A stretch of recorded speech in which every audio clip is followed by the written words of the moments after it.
सपाई स्वामी ने किया अब लक्ष्मी जी का अपमान। कांग्रेसी आचार्य प्रमोद कृष्णम को नहीं हुआ बर्दाश्त।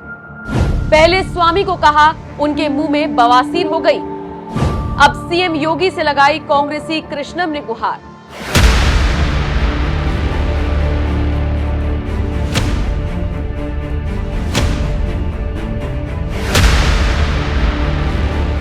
नमस्कार, मैं हूं आपके साथ नम्रता और आप देख रहे हैं एनएमएफ न्यूज।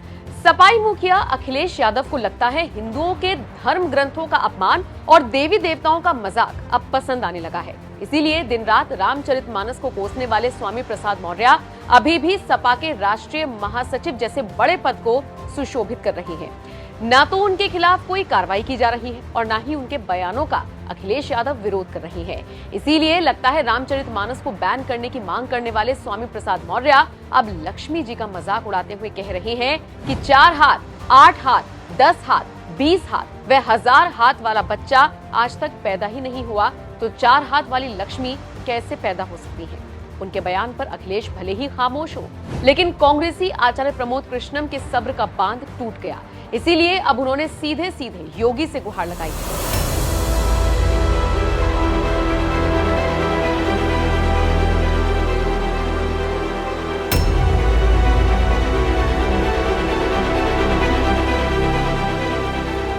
दरअसल कभी योगी सरकार में कैबिनेट मंत्री रहे स्वामी प्रसाद मौर्य साल 2022 के विधानसभा चुनावों से ठीक पहले समाजवादी पार्टी में चले गए थे। बीजेपी में रहते हुए तो उन्होंने हिंदू धर्म के खिलाफ कभी कोई विवादित बयान नहीं दिया, लेकिन सपा में आते ही जैसे उन्हें लगता है हिंदू देवताओं को मजाक उड़ाने का लाइसेंस मिल गया है। इसीलिए ठीक दिवाली के दिन उन्होंने अपनी पत्नी की पूजा करते हुए कुछ तस्वीरें सोशल मीडिया प्लेटफॉर्म एक्स पर पोस्ट की और लक्ष्मी जी का मजाक उड़ाते हुए कहा। दीपोत्सव के अवसर पर अपनी पत्नी की पूजा और सम्मान करते हुए उन्होंने कहा कि पूरे विश्व के प्रत्येक धर्म, जाति, नस्ल, रंग व देश में पैदा होने वाले बच्चे के 2 हाथ, 2 पैर, 2 कान, 2 आंख, 2 छिद्रों वाली नाक के साथ साथ एक सिर, पेट व पीठ ही होती है। 4 हाथ, 8 हाथ, 10 हाथ, 20 हाथ व 1000 हाथ वाला बच्चा आज तक पैदा ही नहीं हुआ तो 4 हाथ वाली लक्ष्मी कैसे पैदा हो सकती है। यदि आप लक्ष्मी देवी की पूजा करना ही चाहते हैं तो अपने घर वालों की पूजा व सम्मान करें जो सही मायने में देवी हैं, क्योंकि आपके घर परिवार का पालन पोषण, सुख समृद्धि, खान पान व देखभाल की जिम्मेदारी बहुत ही निष्ठा के साथ निभाती हैं। स्वामी प्रसाद मौर्य के इसी बयान के बाद अब घमासान मचा हुआ है। कांग्रेस के दिग्गज नेता आचार्य प्रमोद कृष्णम ने तो उनके विवादित बयान पर तीखी प्रतिक्रिया देते हुए कहा कि स्वामी प्रसाद मौर्य के मुंह में बवासीर हो गया है, उन्हें इलाज की बहुत जरूरत है। मैं योगी आदित्यनाथ जी से कहूंगा कि उनके बोलने पर पाबंदी लगाएं। मोदी ने सनातन धर्म को लेकर एक बयान दिया है जिसमें कहा है कि 4 हाथ वाली कौन दुर्गा इस देश में पैदा हुई है। स्वामी प्रसाद मौर्य के मुंह में बवासीर हो गई है। स्वामी प्रसाद मौर्य जी को इलाज की बहुत जरूरत है। मैं योगी आदित्यनाथ जी से कहूंगा कि उनके बोलने पे पाबंदी लगाएं। एक तरफ जहां आचार्य प्रमोद कृष्णम ने निशाना साधते हुए कहा कि उनके मुंह में बवासीर हो गई है, तो वहीं दूसरी तरफ अयोध्या के श्री राम जन्मभूमि मंदिर के मुख्य पुजारी सत्येंद्र दास ने भी सपा को जमकर लताड़ा और बीजेपी की जीत की भविष्यवाणी भी कर दी।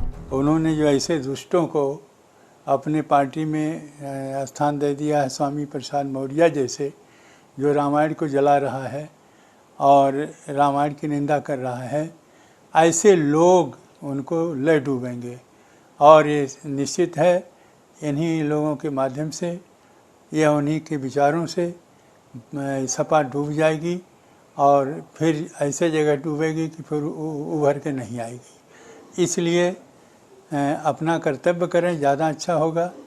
पूजा पाठ करें और अपने विचार, शुद्ध विचार रखें। भाजपा के संबंध में जो बोलते हैं, राम मंदिर के संबंध बोलते हैं, जितना लोग यहाँ दर्शन करने आते हैं, जय श्री राम के नारा लगाते हैं, केवल वही लोग यदि भाजपा को वोट देते हैं तो ये निश्चित है पूर्ण बहुमत से 24 में भाजपा सरकार सत्तारूढ़ होगी।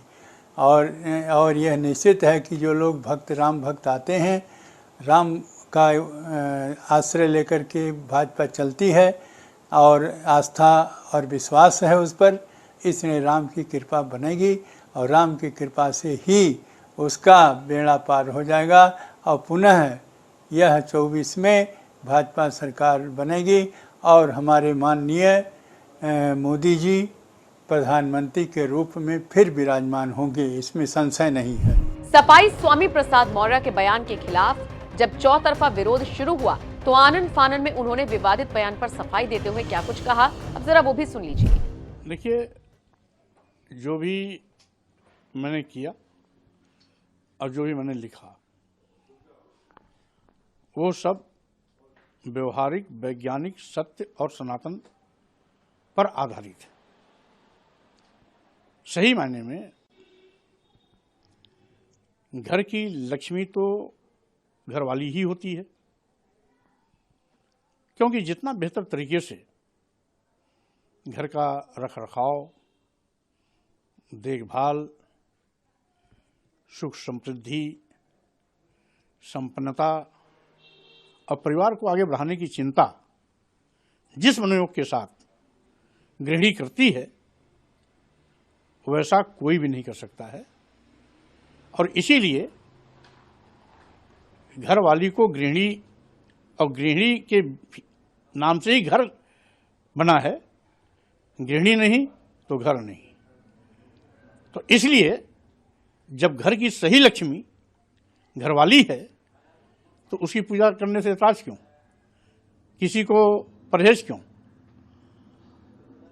और इसीलिए मैं चाहता हूं कि हमारी जो देश की संस्कृति रही है, यत्र नार्यस्तु पूजन्ते रमन्ते तत्र देवता, जहां स्त्रियों का सम्मान होता है